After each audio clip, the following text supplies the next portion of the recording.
on the show, Holy Road. Listen, people need to know what's happening in the churches and in ministry in all of Jamaica. It's an absolute blessing. We're really excited to share this.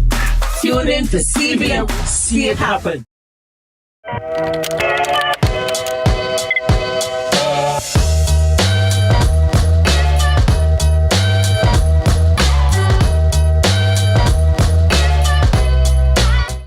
Many strides, one dream, many heartbeats, one pulse. Sagicor, celebrating Jamaican success.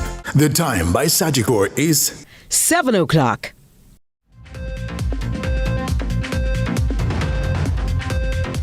Tonight in CVM News at 7, Dr. Nigel Clark leaves cabinet for a top IMF role. Energy Minister slams fake news on oil find, and 3 charged in murder of Trelawny teen. Also this evening, Mobe's most wanted among several nabbed on the weekend. In the business report, healthcare and Jamaica's future. And in sports, Jamaica dominates CFU Under-14 Challenger Series.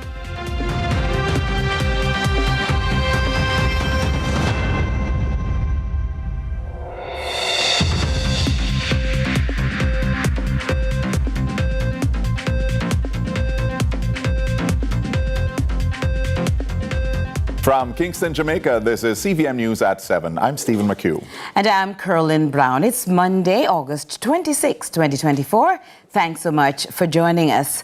Well, Finance Minister Dr. Nigel Clark is stepping down from the Holness-led cabinet for a significant new role. Now, as the nation anticipates the announcement of his successor, Ramon Gordon takes a closer look at this major development.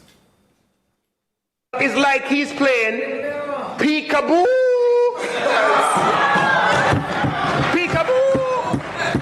Finance Minister Dr. Nigel Clark has made history as the first Caribbean national appointed Deputy Managing Director of the International Monetary Fund, IMF. That means he's out of the Holness-led cabinet, expected to assume his new role come October 31.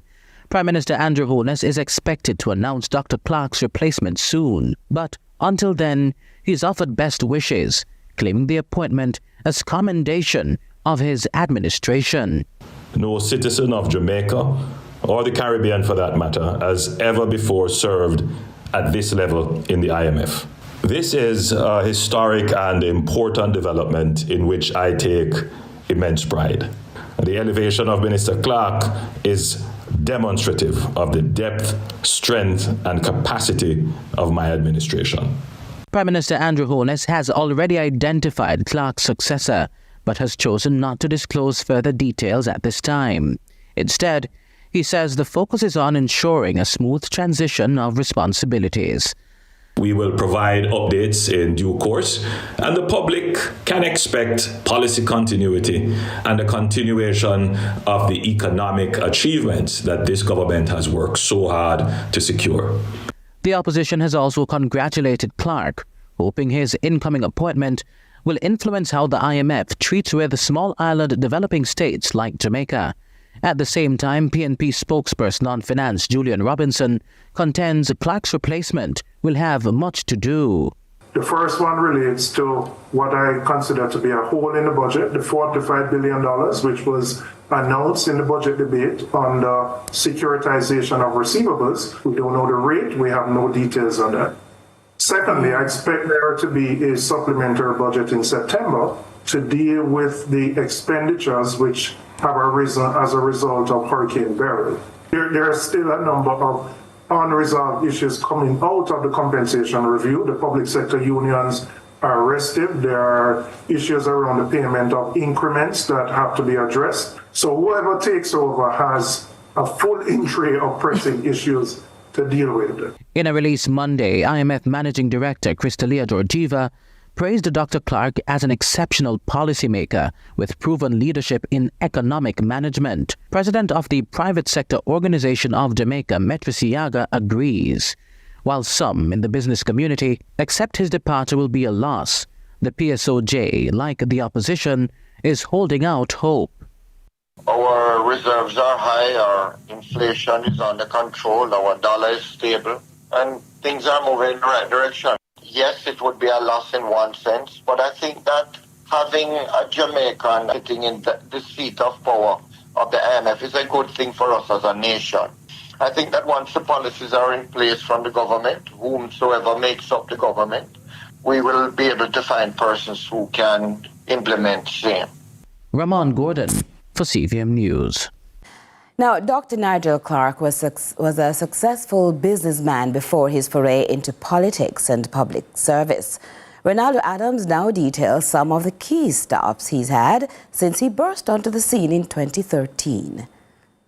Clark first appeared in the political spotlight in 2013 when Andrew Holness, then opposition leader, named him as one of his 8 senators.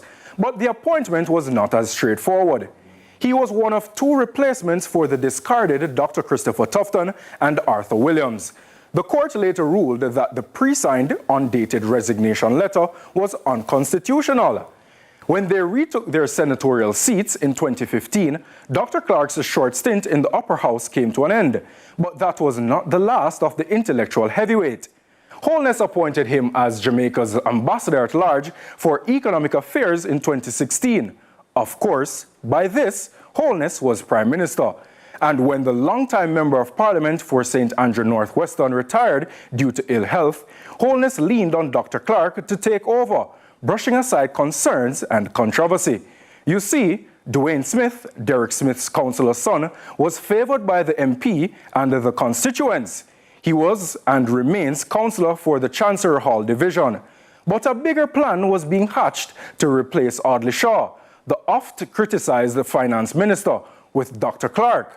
3 weeks after the March 5, 2018 by-election, Holness shuffled his 2-year-old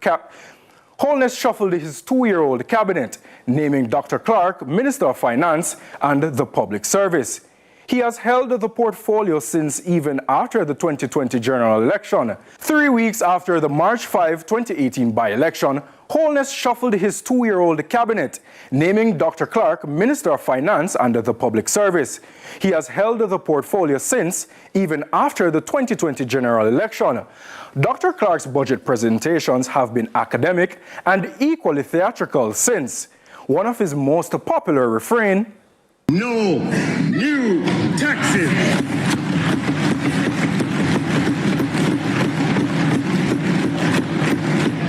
If you don't believe me, look at their faces when I say it again. No new taxes for 7 consecutive years. Prior to politics, Dr. Clark was one of Holness's confidants with an extensive background in business. He was chairman and the CFO of the Musson Group. In that period, expanding the company's operations to over 30 countries. Dr. Clark holds a bachelor's degree in mathematics and computer science from the University of the West Indies, UWI. He also studied at Oxford University, earning an MSc in applied statistics and later a DPhil in numerical analysis. Now, Energy Minister Darrell Vaz is addressing widespread social media rumors about a supposed oil discovery on Jamaica's shores. With speculation running high, the minister stepped forward to clarify the situation. Ramon Gordon has the details. Energy Minister Darrell Vaz is slamming as false the social media reports claiming oil has been discovered off Jamaica's shores. As minister, I can categorically state that there's no such thing. It is absolutely fake news. On Sunday, Minister Vaz revealed he had received several messages on the matter.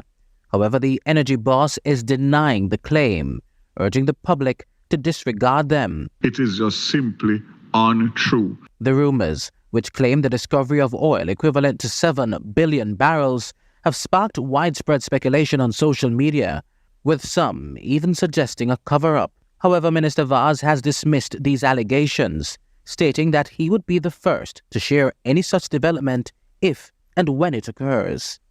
I, as minister, would be the first one to be excited to share any such good news if and when that happens. So until such time as you hear from me, while I'm minister, disregard all information in relation to Jamaica's discovery of oil. Meanwhile, United Oil plc, the British firm with exploration rights off Jamaica's south coast, has identified promising fields offshore St. Elizabeth and Westmoreland. These areas could potentially yield over 1 million barrels of oil per day, with total projections nearing 12 billion barrels. United Oil has until January 2026 to decide whether to proceed or abandon the license, although they've hinted at moving forward before 2028. Ramon Gordon for CVM News. 3 men have been slapped with a raft of charges, including capital murder and burglary, for the August 6 sexual assault and murder of a Trelawny teen and the injury of 2 other relatives last year. Despite what appeared to be a long walk to closure, the police say their 105% clear-up rate relied heavily on meticulous probing. Nika Lewis has that update. August 6, nationally celebrated as a Day of Independence, will for a long time bring grief to one Trelawny family whose child was tragically ripped from their loving grasp last year by a group of thugs. Men who breached a window and wreaked havoc on the females, leaving them with more scars than just physical ones. The worst of their victims passed away after she was reportedly sexually assaulted, beaten, then left in bushes to die. Police over a year later have finally tied the loose ends and brought closure to the much-watched matter. Jobian Brock, OC Nuku, Timoy Brown, OC Bigreds, Tyrese Brown, OC Sheetsman. They have all been charged for various offenses, which includes capital murder, conspiracy to burglary, rape, wounding with intent, grievous bodily harm with intent to commit murder. Being that they acted together, they were also charged for being a part of a criminal organization, and they were also charged for burglary with intent. The crime officer maintains these men will be meeting a judge with alacrity. Jobian Brock and Timoy Brown have been in custody since February this year, where they have been already charged for misprision of felony. They are to appear in court sometime in October later this year. Tyrese Brown was arrested last Tuesday, and after a series of interviews, he was charged on Saturday, August 23rd for the offenses. The court date has not yet been set, but they will be before the court as soon as possible. DSP Wright thanked the locals, without whom he notes their success would have dwindled in nabbing the culprits. He's urging continued police-citizen cooperation among residents while boasting a 105% clear-up rate in the Northern Parish. The citizens to continue to work with us here in Trelawny, because our main aim is to bring all the perpetrators to justice and clear up as much of these cases as possible. I take the time out to look at, just to share a quick instance with you, our clear-up rate for this year. Currently, we have 65 major crimes committed this year. So far, we have cleared 68, which includes matters from previous years. So we are boasting a clear-up percentage rate of 105%. Major declines have been met with much optimism, too, that the police in Trelawny will leave no stone unturned in their quest to provide safety and order. Nika Lewis, CVM News. And we still have more to come here on CVM News at 7 right after this.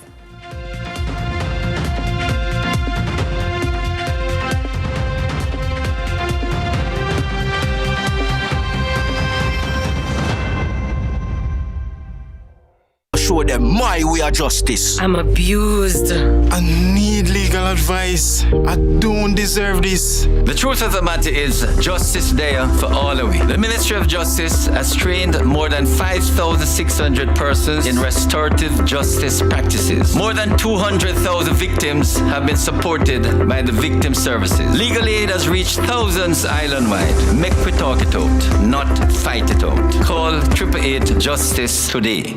Yeah man, make some nice. Because Burger King Double Deal Big 2 is back. For $16.50 you get 2 whole of Burger King combo. Is a win-win. Big 2 combos. Whopper Junior Cheese with bacon, American chicken sandwich, or big fish sandwich combo for only $16.50. Spend one money, win 2 times. Food for me and my party, or just for me. Cause me hungry right now. Myself and I go hungry later. You see it?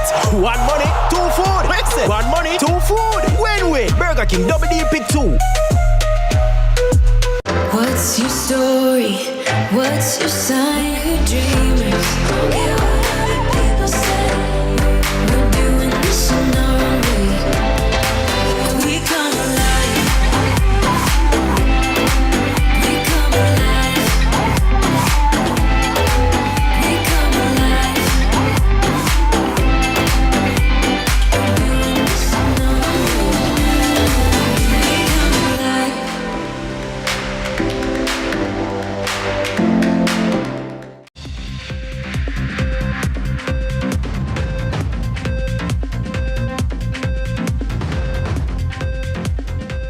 Welcome back. The 2024 CSEC exams revealed another decline in the pass rate for mathematics among students. This year's results show a 7% decline in the subject's pass rate for the region, raising concerns among educators, policymakers, and parents alike. Speaking at a recent media briefing, Jamaica's education minister says the ministry is working to address the issue. Britannia Witter has the details. Mathematics, a subject feared by many and embraced by a few. The recent Caribbean Secondary Education Certificate CSEC exam result is a testament of how well the subject is being received by students. The region recorded a 7% decrease in math passes and a 2% drop in English language when compared to last year. This means only 36% of the region's students passed mathematics and 76% passed English, respectively. 39% of Jamaican public school students passed math, while only 33.4% passed it overall. Education Minister Favour Williams says steps are being taken to assess and solve the current problem. That plan will entail us getting more math teachers into our schools. We know that currently we are encouraging persons to go to our teachers' educational institutions to focus on the STEM subjects, which include maths. You will know that earlier on this year, Minister Clark had announced several scholarships at Michael University, and he is also committed to expanding the scholarships so that we can get more STEM teachers coming out and into our schools. And of course, you know, STEM include mathematics as well. So that, you know, would be kind of a big focus to ensure that we continue to have those scholarships that will ensure that we see more math teachers coming into the classroom. In addition to that, obviously, and our Chief Education Officer is sitting here, I know that she has plans for math as well. Meanwhile, Executive Director of Get Ace Academic Services Limited, Villanelle Bowen, attributes the decline to several factors. I think that in 2024, every single student, when they're entering schools, these schools need to be assessing their learning styles. So when you have a class as a teacher, you have a class of maybe 40 students, and I know it may sound like wishful thinking, but you need to know the learning style of every single student in your classroom. That way you are able to curate your strategies to target everybody. You're able to say, okay, I have 20 students who are visual learners, another who are, you know. So I believe that the schools, there needs to be that approach, and we have to start equipping our teachers with the necessary skill sets. She also emphasized the importance of parents' intervention in the lives of their children. We cannot speak about this issue without speaking about parental involvement. That song has been sung over and over again. Now, I understand that the reality for a lot of Jamaican parents is that they may not be able to help the student with the assignment itself or the task at hand itself, but it is up to you to ensure that you're at least helping in terms of instilling the discipline, in terms of allowing them to know that when they come home, X time to X time is for you to do this. The Ministry of Education has promised to closely monitor the situation and work with schools, teachers, and parents to implement effective strategies. Britannia Witter, CVM News. To a developing story now out of Westmoreland, where 4-year-old Shaquille Patterson has been reported missing since last week.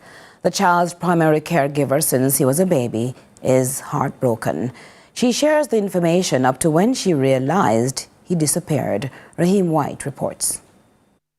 Trisha Thomas has been at the center of an emotional crisis after her grandnephew Shaquille Patterson vanished on a day marked by personal loss. According to Thomas, Shaquille disappeared while she hosted her mother's grave digging.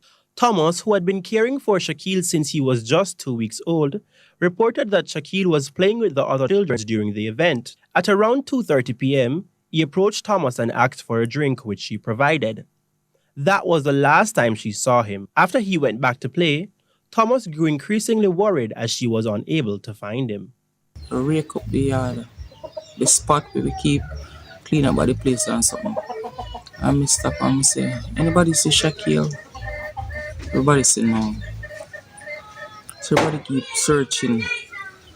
Me grab a stool now and just where Shaquille could have gone. I wonder where Shaquille could have gone. Adding to the complexity of the situation, Shaquille's biological mother, who had migrated, was initially unaware of his disappearance. She has been informed and is now deeply concerned for her son's safety.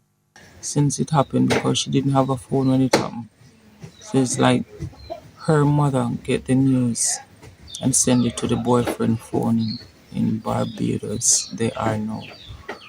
So she called me on the boyfriend phone. In response to this urgent situation, Member of Parliament candidate for Westmoreland Central, Dwayne Vaz, has made an impassioned appeal for Shaquille's safe return. Nobody has any clue as to what has happened. So we're asking everyone in Jamaica to help us find this child. Imagine a 4-year-old around people that they don't know, away from their family, they don't know what is happening. We're just praying for his safe return. We're hoping that good sense will prevail. We're appealing to those who took him to bring him back to be around those persons who he's used to and who loves him and cares for him every single day. Authorities are conducting an intensive search operation and are calling on the public to provide any information that could assist in locating Shaquille. Raheem White, CVM News. And we'll continue with our business segment right after this.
Welcome back. We now go to the Business Report with Joel Crosskill.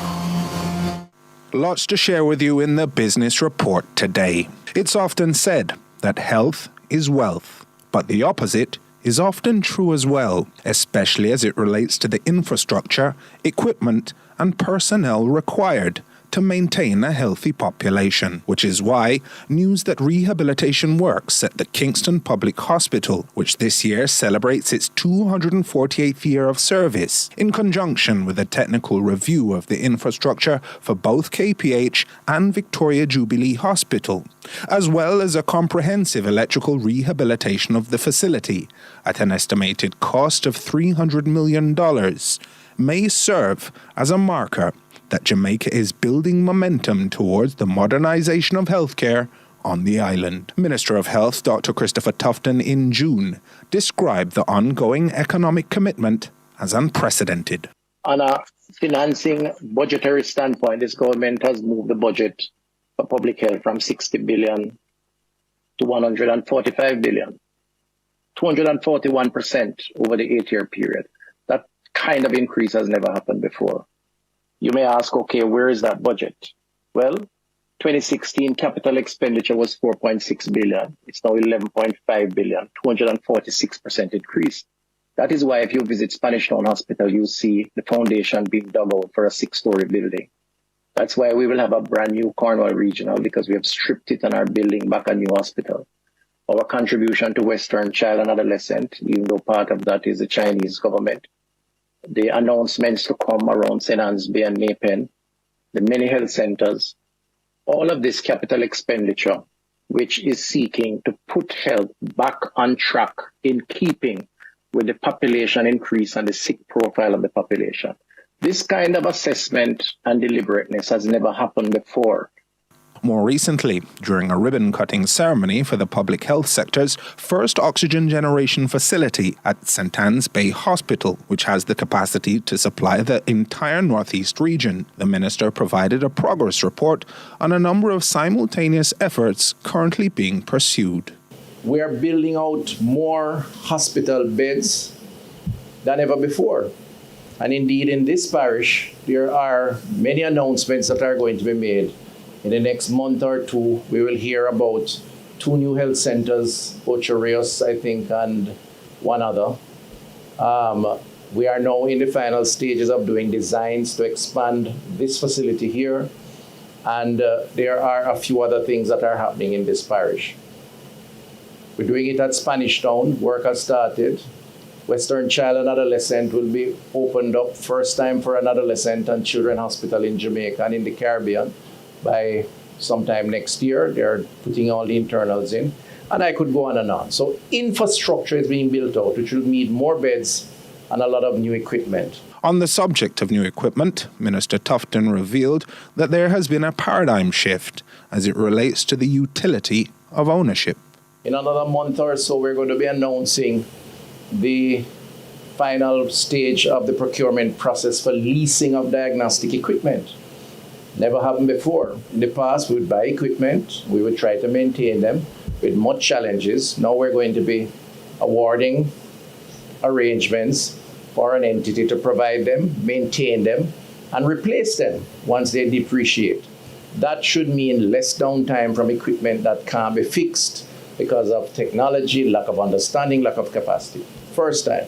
Whether that extends to following Trinidad's lead in trialling healthcare robots, however, may in part depend on how successful the sector's retention strategies work within a healthcare workforce that has increasingly become the targets of overseas recruiters.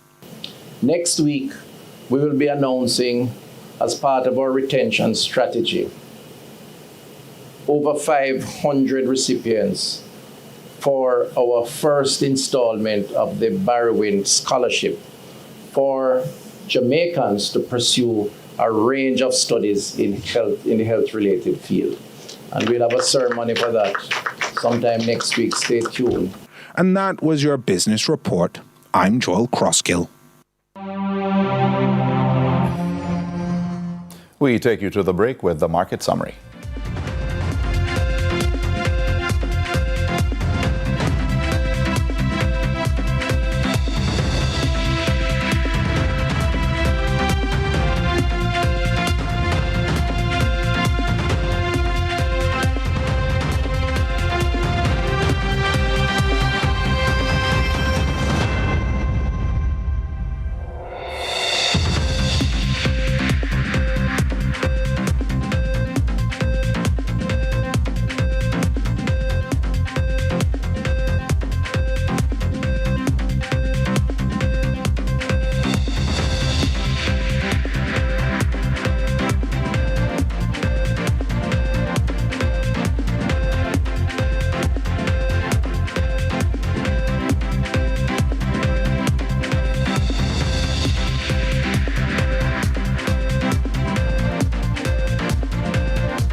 together, it puts you in a good mood. Every moment we share is finger licking good. The time by KFC is 7:30. This is the Aedes aegypti mosquito that spreads the Zika, chikungunya, and dengue viruses. Search for its breeding sites and destroy them. This is the Aedes aegypti mosquito that spreads the Zika, chikungunya, and dengue viruses. Protect yourself from the bite of this mosquito. A message from the Ministry of Health and Wellness.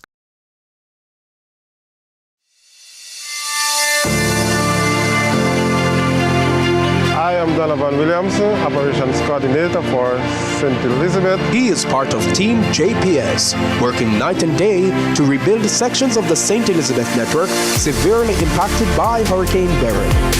We understand how incredibly challenging it has been, and we want you to know that we will not stop until every customer is restored.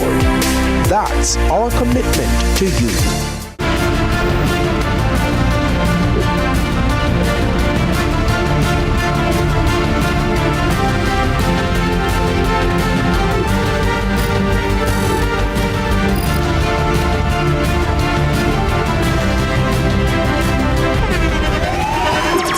The internationally acclaimed On Stage with Winfred Williams. At a new time, Saturdays at 8 p.m. on CVM TV. So much more than entertainment.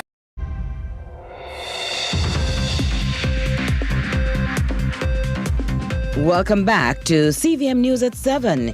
Here's a recap of our major stories. Finance Minister Dr. Nigel Clark is stepping down from the Holnestead Cabinet for a significant new role as the first Caribbean national appointed Deputy Managing Director of the International Monetary Fund, the IMF.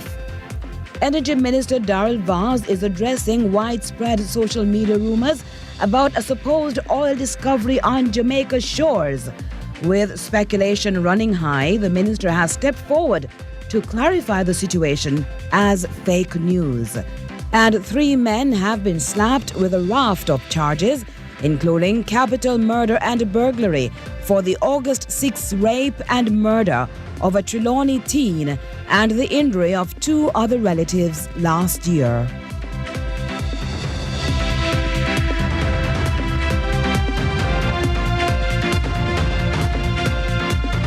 And we now go to our social media pages. So, what's trending in our local social media spaces? Jamaica's Minister of Finance, Dr. Nigel Clark, is set to leave his role to assume the prestigious position of Deputy Managing Director at the International Monetary Fund, IMF, the organization's 3rd highest rank. Dr. Clark's newest appointment takes effect on October 31 this year. Here are some of your reactions. @_VictoriaHG comments, brilliant men like Nigel Clark must go all the way, straight to the top, till him can't go no further. @_Doofy writes, if Nigel Clark can lift the work, you can too. On X, the Prime Minister's official handle @AndrewHolnessJM adds, I wholeheartedly congratulate Dr. Nigel Clark on today's announcement of his pending appointment as Deputy Managing Director of the IMF. @Chrissy_D posts, Nigel Clark money nah go normal. Man can buy Jamaica soon. @JC Knight 2 writes, once in a generation talent, Dr. Nigel Clark will be forever remembered as one of the best finance ministers in our lifetime. @Andre Low JA shares, this Nigel Clark news is massive, says a lot about the man, his regard, and the work he has done. And that's what's trending online today. Continue to share your thoughts with us on X @CVM TV and the CVM_television on Instagram. I'm Ronaldo Adams. And now our regional and international news.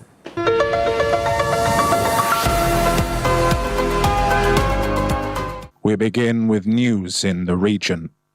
In Barbados,